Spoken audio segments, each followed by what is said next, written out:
അന്ന് താരം അനുഭവിച്ചതിന് ഈ ലോകം മുഴുവൻ എല്ലാ മലയാളികളും സാക്ഷിയാണ്. അഞ്ജുവിന് നല്ലൊരു ജീവിതം ലഭിക്കണം. ആദ്യ വിവാഹം പരാജയപ്പെട്ടെങ്കിലും ആദ്യ പങ്കാളി അഞ്ജുവിന് ആഗ്രഹിച്ച പോലെ ലഭിച്ചില്ലെങ്കിലും ഇനിയുള്ള ജീവിതം നല്ല സന്തോഷകരമായി ജീവിക്കണം എന്ന് എല്ലാവരും ഒരുപോലെ ആഗ്രഹിച്ചു. ആ ആഗ്രഹം തന്നെയാണ് ദൈവനിശ്ചയം പോലെ അഞ്ജുവിനെ മുന്നിലേക്ക് വന്നത്. അഞ്ജുവിന്റെ ഇന്നത്തെ ജീവിതം അഞ്ജു ആഗ്രഹിക്കുന്നത് പോലെ സ്നേഹമുണ്ട്, ഗാനമുണ്ട്, പാട്ടുണ്ട്, എല്ലാം ബാൻഡുണ്ട്, എല്ലാം കൊണ്ടും സർവോപരി സന്തോഷത്തിലാണ് അഞ്ജു ഇന്ന് ജീവിതത്തിൽ മുന്നോട്ട് പോകുന്നത്. അഞ്ജുവിന്റെ ജീവിതത്തിലെ ഒരു വലിയ കാര്യം തന്നെയായിരുന്നു അഞ്ജുവിന്റെ വിവാഹം. അഞ്ജു എന്നെ ഭയങ്കര ഇഷ്ടമാണ്, പക്ഷെ അഞ്ജുവിന് എന്നെ ഇഷ്ടമല്ല. ഞാൻ എത്ര ഈ പറയുന്ന പോലെ എന്നെ ഞാൻ ടൈം ഇൻവെസ്റ്റ് ചെയ്തു, ഞാൻ ഇങ്ങനെ സ്ട്രോങ് ആയിട്ട് മൾട്ടിപ്പിൾ പല തവണയും ഞാൻ നമ്മൾ തമ്മിലുള്ള ഒരു എന്തെങ്കിലുമൊക്കെ സ്പാർക്ക് വന്നാലും ഞാൻ വീണ്ടും വീണ്ടും ഇത് ചെയ്യാനായിട്ട് ട്രൈ ചെയ്തു. പലതവണയും ഞാൻ ഇതേപോലെ ഫെയിലിയർ ഫേസ് ചെയ്യാണ്. പക്ഷെ വീണ്ടും എന്റെ ഭാഗത്തുനിന്ന് ഒരു 100 ടൈംസ് ഒരു എഫേർട്ട് എടുത്തു കഴിഞ്ഞിട്ടും എനിക്കത് കിട്ടുന്നില്ല. പക്ഷെ എനിക്കത് പറ്റുന്നില്ല. എനിക്ക് അഞ്ജു ഇല്ലാണ്ട് എനിക്ക് ആ ഒരു സംഭവം ഒരു ഫ്രണ്ട് എന്നുള്ള രീതിയിലോ അല്ലെങ്കിൽ ഈ പറയുന്ന പോലെ റൊമാൻസോ റിലേഷൻഷിപ്പിലോ എന്തെങ്കിലും ആയിക്കോട്ടെ, എനിക്ക് ഇങ്ങനെ ഒരാളില്ലാണ്ട് എനിക്കത് മുന്നോട്ട് പോകാൻ പറ്റുന്നില്ല എന്നുള്ളൊരു ഫേസ് വരുമ്പോൾ എങ്ങനെ ഇപ്പൊ അഞ്ജു പറയുന്ന പോലെ നമ്മളത് പ്രാക്ടിക്കലി അതെങ്ങനെ നമ്മുടെ മൈൻഡിന് നമ്മളത് ഞാനിത് എളുപ്പമാണെന്ന് ഞാൻ പറയത്തില്ല. ഇത് ഭയങ്കര ടഫായിട്ടുള്ള ജേണി തന്നെയാണ്. People say divorce is easy, heartbreak കഴിഞ്ഞിട്ട് ഇങ്ങനെ ഇങ്ങനെ ഇങ്ങനെ മാറുന്ന ആൾക്കാരുണ്ട്. പക്ഷെ ഞാനൊന്നും അങ്ങനത്തെ ആൾക്കാരല്ല. പക്ഷെ അതുകൊണ്ട് തന്നെയാണ് it took me so much time to realise this. You can still love that person. കാരണം വെറുത്തിട്ട് നമ്മൾ ഡിവോഴ്സ് ചെയ്യണമെന്നോ വെറുത്തിട്ട് ഒരു ബ്രേക്കപ്പ് ആക്കണമെന്ന് നിർബന്ധമൊന്നുമില്ല. ചിലർക്ക് you can still love that person, പക്ഷെ ആ change the way you love him. You can still miss that person. It's okay to miss that person. കാരണം നമ്മൾ മേ ബി ഒരു 7 വർഷത്തെ റിലേഷൻഷിപ്പ് ആയിരിക്കാം, 8 വർഷത്തെ റിലേഷൻഷിപ്പ് ആയിരിക്കാം. It's okay to miss them. It's okay to, it's very normal. But you can choose not to be with them. That's keeping a border. കാരണം നമുക്കറിയാം അത് നമുക്ക് ടോക്സിക് ആണ്. നമുക്കത് പ്രത്യേകിച്ച് വാല്യൂ അഡീഷൻ ഒന്നും തരുന്നില്ല നമ്മുടെ ലൈഫിലേക്ക്, ഒന്നും തരുന്നില്ല. സോ ഞാൻ ഇങ്ങനെ പറയുന്ന പിള്ളേരുടെ അടുത്തൊക്കെ ഞാൻ പറഞ്ഞ് മനസ്സിലാക്കാൻ ശ്രമിക്കാറുണ്ട്. എന്തിനാണ് വെറുത്തിട്ട് അടിയുണ്ടാക്കി പോരേണ്ട ആവശ്യമില്ല. മേ ബി ശരിയാണ്, ചിലർക്ക് ഇപ്പൊ ഒരു ഡൊമസ്റ്റിക് അബ്യൂസ് സഹിച്ച ഒരാൾക്ക് അല്ലെങ്കിൽ ഒരു സെക്ഷൽ അബ്യൂസ് ഒരു റിലേഷൻഷിപ്പിനകത്ത് നടന്ന ഒരാൾക്ക് you can still love that person എന്ന് പറഞ്ഞുകൊണ്ടിരിക്കാനായിട്ട് പറ്റത്തില്ല. പക്ഷെ if you are still in love with that person, അങ്ങനെയാണ് ഈ വണ്ടി ഓടിക്കൊണ്ടിരിക്കുന്നതെങ്കിൽ change the way you love them. അത്രേ ചെയ്യാനുള്ളൂ അതിനകത്ത്. It takes time. കുറച്ചാൾ കഴിഞ്ഞ് കഴിയുമ്പോൾ നമുക്ക് തന്നെ മനസ്സിലാകും. നമ്മൾ തന്നെ വരയ്ക്കേണ്ട സാധനം ബോർഡറൊക്കെ വരയ്ക്കേണ്ടത് വരച്ച് നമ്മൾ മൂവ് ഓൺ ചെയ്യും. അങ്ങനെയാണെങ്കിൽ ഇപ്പം നമ്മൾ റിലേഷൻഷിപ്പിനെ കുറിച്ചല്ലേ പറയുന്നത്. ഇപ്പൊ ഈ അഞ്ജുവിന്റെ തന്നെ റിലേഷനിലാണെങ്കിലും അഞ്ജു ഇപ്പൊ ഇതുപോലെ പലതവണ ഇങ്ങനെ നിങ്ങൾ ഇതായിട്ടുണ്ടാവും. ഓക്കെ, ഞാൻ ചാൻസ് കൊടുക്കാം, വീണ്ടും ഇങ്ങനെ ഇതായി. പക്ഷെ നമ്മൾ എല്ലാവരും അതേല്ലേ, നമ്മൾ ആരും ഫസ്റ്റ് ഇതിൽ തന്നെ നമ്മൾ എന്നെ കൂടെ പറ്റില്ല എന്ന് പറഞ്ഞാൽ നമ്മൾ വിട്ടുപോരില്ല. നമ്മൾ ഈ പറയുന്ന പോലെ ജെന്യുവൻ ആയിട്ടുള്ള ഒരു സ്നേഹം നമ്മുടെ ഇടയിലുണ്ടെങ്കിൽ നമ്മൾ അവർ മൾട്ടിപ്പിൾ ചാൻസസ് നമ്മൾ കൊടുക്കും. പലതവണയും കൊടുത്തിട്ടും നമുക്ക് ആ ഒരു നമ്മളൊരു ലൂപ്പ് ക്രിയേറ്റ് ചെയ്യാണ്. എഗെയിൻ എനിക്കിത് വർക്ക്ഔട്ട് ആവുന്നില്ല, ഓക്കെ, ഈ ഒരു ഇതെനിക്ക് ശരിയാവണില്ല എന്ന് നമുക്കൊരു പോയിന്റിൽ നമുക്ക് ആർക്കും നമ്മുടെ മൈൻഡ് അങ്ങനെ തോന്നും അല്ലേ. അങ്ങനെ അഞ്ജുവിന് തോന്നിയിട്ട് അഞ്ജു തന്നെയാണോ ഇനി ഇത് വേണ്ട എന്നും പറഞ്ഞ് അത് ബ്രേക്കപ്പ് ചെയ്ത് പോണ ആണോ? എക്സാക്ട്ലി. കാരണം നമുക്കത് ആരെങ്കിലും ഒരാൾ ആ മൂവ് എടുത്തല്ലേ പറ്റത്തുള്ളൂ അതിനകത്ത്. പക്ഷെ അവിടെ നമ്മുടെ നമ്മുടെ ആംഗിളിലും നമ്മുടെ ഇതിലല്ലേ നമ്മൾ തിങ്ക് ചെയ്യണത്. അപ്പൊ ഞാൻ കാൽക്കുലേറ്റ് ചെയ്തതോ അല്ലെങ്കിൽ ഞാൻ തിങ്ക് ചെയ്യണതോ ശരിയാണോ? ഞാൻ ഈ വിചാരിക്കുന്ന പോലെ തന്നെ ആയിരിക്കുമോ ചിലപ്പം ഫാക്ടർ എനിക്ക് തെറ്റിയതായിരിക്കുമോ? അങ്ങനെ ഒരു പ്രാവശ്യം കൂടെ എന്നാ ചാൻസ് കൊടുക്കണം. ഞാൻ ഒരു പക്ഷെ ഞാൻ ആലോചിക്കുന്നതിന്റെ കുഴപ്പമാണോ, ഞാൻ എന്ന് ഇങ്ങനെ മാറാം, എന്റെ തോട്ടിന്റെ കുഴപ്പമായിരിക്കും. അങ്ങനെ പ്രത്യേകിച്ചും ഇങ്ങനെ നമുക്കിപ്പോ ആങ്സൈറ്റി ഉണ്ടല്ലോ അഞ്ജുവിനെ സംബന്ധിച്ച്. അപ്പം ഞാനിങ്ങനെ ടൂ മച്ച് ആങ്ഷ്യസ് ആണ് എല്ലാ കാര്യത്തിലും. അപ്പൊ ഒരു പക്ഷെ എനിക്ക് റോങ് ആവാലോ. അപ്പം ഞാൻ ഈ ട്രാക്ക് മാറ്റി പിടിച്ചാൽ ചിലപ്പോൾ ഇത് സ്മൂത്ത് ആയി പോയാലോ, അങ്ങനെ അങ്ങനെ ചിന്തിച്ചിട്ടുണ്ടോ? ഇതിന്റെ ഒരു വിഷയം ഈ സംഭവത്തിന് എനിക്ക് ഉത്തരം പറയാൻ പറ്റാത്തതിന്റെ ഒരു കാരണം എന്താ വെച്ചാൽ എനിക്ക് ആ റിലേഷൻഷിപ്പ് ബ്രേക്ക് ആയതിന്റെ കാരണം എനിക്ക് പറയാൻ പറ്റത്തില്ല. സോ അത് പറയാത്തോടത്തോളം കാലം ഞാൻ ഇതിന് പറയാൻ പറ്റുന്നില്ല, ആൻസർ ചെയ്യാൻ എനിക്ക് പറ്റത്തില്ല. ക്ലിയർ ആയി. ഓക്കെ, സാരില്ല, വിട്ടേക്കും. അപ്പൊ എന്തായാലും ആ ഒരു ഇതിൽ നിന്നും നമുക്ക്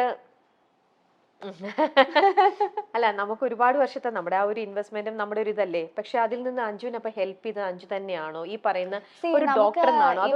ഇവരെല്ലാരും നമ്മളെ ഹെൽപ്പ് ചെയ്യാൻ നോക്കും. At the end of the day നമ്മൾ തന്നെ നമ്മളെ പൊക്കിക്കൊണ്ട് വന്നേ പറ്റത്തുള്ളൂ. No one can help us എന്താ പറയുക, ബെറ്റർ ദാൻ അവർ സെൽഫ്. കാരണം ഇപ്പോൾ സിമ്പിളായിട്ട് ഞാനൊരു എക്സാമ്പിൾ പറയാം. നമ്മുടെ ഇപ്പം എന്നെ പാട്ട് പഠിപ്പിക്കുന്ന ബേണി ഇഗ്നേഷ്യസിലെ ബേണി സാറാണ്, ഹിന്ദുസ്ഥാനി പഠിപ്പിക്കുന്നത്. ബേണി സാറിന് എൻ്റെ പാട്ട് പഠിപ്പിക്കാനേ പറ്റത്തുള്ളൂ. പുള്ളി ക്ലാസ് എല്ലാ തിങ്കളാഴ്ചയാണ് എൻ്റെ ക്ലാസ്. തിങ്കളാഴ്ച രാവിലെ 10:30 സാർ എന്നെ പഠിപ്പിക്കുന്നു. സാർ എന്നെ കുറേ ചൊട്ടഗായൽ പഠിപ്പിക്കുന്നു, കുറേ രാഗം പഠിപ്പിക്കുന്നു. ഇതെല്ലാം പുള്ളി പഠിപ്പിച്ചു. പക്ഷെ ഞാനത് പഠിക്കണ്ടേ? അത് ഞാൻ വിചാരിച്ചാലേ നടക്കത്തുള്ളൂ. പഠിക്കണോ? സെയിം തിങ് അപ്ലൈസ് വിത്ത് തെറപ്പി. നമ്മൾ വെറുതെ തെറപ്പിക്ക് പോയിരുന്ന അവർ തരുന്ന മരുന്ന് മാത്രം കഴിച്ചിട്ട് അവർ പറയുന്ന കാര്യങ്ങളൊന്നും ചെയ്യുന്നില്ല.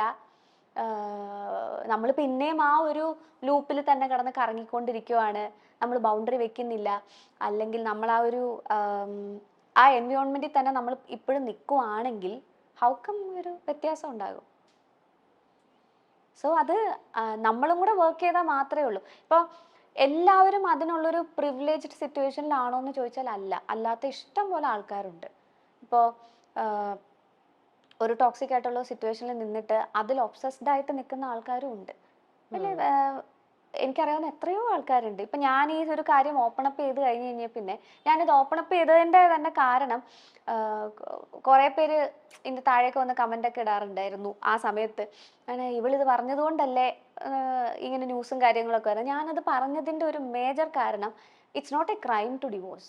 If a relationship is not working, it's okay to go for a divorce, അല്ലെങ്കിൽ ഒരു ബ്രേക്കപ്പ്. ഒരു ടോക്സിക് ഇതിനകത്ത് നിങ്ങൾ നിന്ന് നിങ്ങളുടെ ജീവിതം കളയുന്നതിൽ നല്ലത്, അല്ലെങ്കിൽ ഒരു ശരി നിങ്ങൾക്ക് അങ്ങനെ കണ്ടിന്യൂ ചെയ്ത് പോകാനാണ് താല്പര്യമെങ്കിൽ that's okay, that's up to you. പക്ഷെ ഡിവോഴ്സ് ചെയ്ത ആൾക്കാരെല്ലാം പ്രശ്നക്കാരാണ്, മോശമാണ്. ഇപ്പോൾ സിമ്പിളായിട്ട് വരുവാണെങ്കിൽ ഇപ്പം ഈ ഇന്റർവ്യൂ പുറത്ത് വന്നു കഴിഞ്ഞ് കഴിയുമ്പോൾ ഇതിനകത്തൊരു മേജർ സാധനം വരാൻ പോകുന്നത് ഞങ്ങൾ അന്നേ പറഞ്ഞില്ലേ, ഇവളുടെ ഭാഗത്താണ് പ്രശ്നം. That's okay. അതാ ഞാൻ നേരത്തെ ആദ്യം പറഞ്ഞത്. I reached A point wear okay, എൻ്റെ ഭാഗത്താണ് പ്രശ്നം, ദാറ്റ്സ് ഓക്കെ. കൂൾ. അപ്പൊ അല്ല ഇപ്പം നമ്മുടെ ഈ പ്രോഗ്രാം കണ്ടുകൊണ്ടിരിക്കുന്ന ആരെങ്കിലും ഒക്കെ ഉണ്ടെങ്കിൽ ഇതേപോലത്തെ സിറ്റുവേഷൻ മറ്റുള്ളവർക്കും ഉണ്ടല്ലോ. ഇതിപ്പോ ആർക്കും വളരെ കോമൺ ആയിട്ടുള്ള ഒരു സെയിം റൂട്ടിലൂടെയാണ് അഞ്ജുവിന്റെയും പോണത്. അപ്പൊ അവർക്കും കൂടെ എന്തെങ്കിലും ഒരു തരത്തിൽ ഇപ്പൊ അഞ്ജു ഇത്രയും ഒരു ക്ലിനിക്കലി സപ്പോർട്ടും കൂടെ കിട്ടി, അതിൽ കുറച്ചിപ്പം സക്സസ്ഫുൾ ആയി നിൽക്കുന്ന ഒരാളെന്നുള്ളതിൽ അഞ്ജുവിന് അത് ചിലപ്പോൾ അഡ്വൈസ് ചെയ്യാൻ പറ്റും അവർക്കാണെങ്കിൽ പോലും. ഇപ്പം ഇങ്ങനെ ഒരു റിപ്പീറ്റഡ്ലി ഇപ്പം നമ്മൾ തമ്മിലുള്ള ഇതിലാണെങ്കിൽ പോലും ഓക്കെ നിന്റെ ഭാഗത്താണ് മിസ്റ്റേക്ക് എന്നോ അല്ലെങ്കിൽ എന്റെ ഭാഗത്ത് നിന്ന് ചിലപ്പോൾ ചിലർ വളരെ കറക്റ്റ് ആയിട്ട് അവർ പ്ലേ ചെയ്യും. അതായത് നമ്മൾ എത്ര നിന്നാലും അവരും ചിലപ്പോൾ നമ്മളെയും കൊണ്ട് പറയിപ്പിക്കാൻ നോക്കും, അല്ലെങ്കിൽ നമ്മളെയും കൊണ്ട് അവർ എക്സിറ്റ് അടിപ്പിക്കാൻ നോക്കും. ഓക്കെ ഇതാണ് ചിലരുടെ വളരെ ഭയങ്കര ഒരു ചിലരുടെ ബ്രില്യന്റ് പ്ലേ ആണ്, ഗ്യാസ് ലൈറ്റിംഗ് ആണ് അല്ലേ? നവംബർ 28-നായിരുന്നു വിവാഹം നടന്നത്. പിന്നാലെ റിസപ്ഷനും നടത്തിയിരുന്നു. മലയാളികൾക്ക് സുപരിചിതയായ ഗായികയാണ് അഞ്ജു ജോസഫ്. സംഗീത റിയാലിറ്റി ഷോയിലൂടെയാണ് അഞ്ജു കടന്നു വന്നത്. സോഷ്യൽ മീഡിയയിലും സജീവമാണ് അഞ്ജു ജോസഫ്. തന്റെ വിവാഹമോചനത്തെക്കുറിച്ചും വിഷാദ രോഗത്തെക്കുറിച്ചും ഒക്കെയുള്ള അഞ്ജുവിന്റെ വാക്കുകൾ വാർത്തയായിരുന്നു. താരം വിവാഹിതയായി എന്ന വാർത്ത പുറത്തു വന്നതോടെ നിരവധി പേരാണ് ആശംസകളുമായി എത്തിയത്. എന്നാൽ വലിയൊരു കടമ്പ കടന്നുകൊണ്ടാണ് അഞ്ജു ജോസഫ് രണ്ടാം വിവാഹത്തിലേക്ക് എത്തിയത്. ഡിപ്രഷനും കണ്ണീരും ഒക്കെ നിറഞ്ഞ നാളുകൾ താണ്ടിക്കൊണ്ടാണ് അഞ്ജു ജോസഫ് ജീവിതത്തിലേക്ക് തിരിച്ചു വന്നത്. ഇതിനെക്കുറിച്ച് താരം തന്നെ തുറന്നു പറഞ്ഞിട്ടുമുണ്ട്. സിനിമയായിരുന്നു അഞ്ജുവിന്റെ സ്വപ്നം. ഇതിനിടെയാണ് റിയാലിറ്റി ഷോയിലെത്തിയത്. ഷോയിലൂടെ പ്രശസ്തി നേടാൻ അഞ്ജുവിന് കഴിഞ്ഞു. ഷോകളും താരത്തിനെ തേടിയെത്തി. ലോകത്തിന്റെ പല ഭാഗങ്ങളിലും ഷോകൾ അവതരിപ്പിക്കാൻ സാധിച്ചു. എന്നാൽ അപ്പോഴും സിനിമ എന്ന സ്വപ്നത്തിലേക്ക് എത്താൻ അഞ്ജുവിന് കഴിഞ്ഞില്ല. അതോടെ അഞ്ജു അവസരം ചോദിക്കാൻ തുടങ്ങി. അങ്ങനെ അവസരം ചോദിച്ചു നടക്കുമ്പോൾ താൻ കേട്ട തന്നെ തളർത്തിയ കമന്റായിരുന്നു ശബ്ദം കൊള്ളില്ല എന്നത്. അതോടെ ആത്മവിശ്വാസം പോയി, പാടാൻ ധൈര്യമില്ലാതായി എന്നും താരം പറഞ്ഞു. ഈ പ്രശ്നങ്ങളൊക്കെ നടക്കുന്ന സമയത്താണ് അഞ്ജു വിവാഹിതയായത്. എന്നാൽ ആ ദാമ്പത്യ ജീവിതത്തിന് അധികനാൾ ആയുസ് ഉണ്ടായില്ല. വൈകാതെ തന്നെ വിവാഹമോചനവും നടന്നു. അത് തന്റെ മാനസികാരോഗ്യത്തെ തകർത്തു കളഞ്ഞു എന്നാണ് അഞ്ജു പറയുന്നത്. ജീവിതത്തിലും കരിയറിലും എല്ലാം തോറ്റുപോയി എന്ന ചിന്ത വന്നു. ഡിപ്രഷൻ അടക്കം പല പ്രശ്നങ്ങളും അനുഭവിച്ചു. അതിനിടയിലും ഷോ ചെയ്യുന്നുണ്ടായിരുന്നു. ഷോയ്ക്ക് പോകുന്ന ദിവസം രാവിലെ ഇരുന്ന് കരയും, അല്ലെങ്കിൽ സ്റ്റേജിൽ കയറുന്നതിന് മുന്നേ ഇരുന്ന് കരയുകയാണ് താൻ ചെയ്യാറുള്ളത്. ആ സമയത്ത് ആത്മഹത്യ ചെയ്യുന്നതിനെ കുറിച്ച് പോലും അഞ്ജു ചിന്തിച്ചിരുന്നു. 1-2 മാസം ഉറക്കമില്ലാതെ ഇരുന്ന് കരഞ്ഞിട്ടുണ്ട്. എങ്ങനെ അതിൽ നിന്നും കയറി വരണമെന്ന് അറിയില്ലായിരുന്നു. ആ അവസ്ഥയിൽ നിന്നും പുറത്തു വരാൻ കാരണം തെറാപ്പിയും സുഹൃത്തുക്കളുമാണെന്നാണ് അഞ്ജു പറയുന്നത്. ആ വേദനകളിൽ നിന്നും പുറത്തു വന്ന അഞ്ജു സ്വന്തമായി ബാൻഡ് ഒരുക്കുകയും സംഗീതം തയ്യാറാക്കുകയും ചെയ്തു.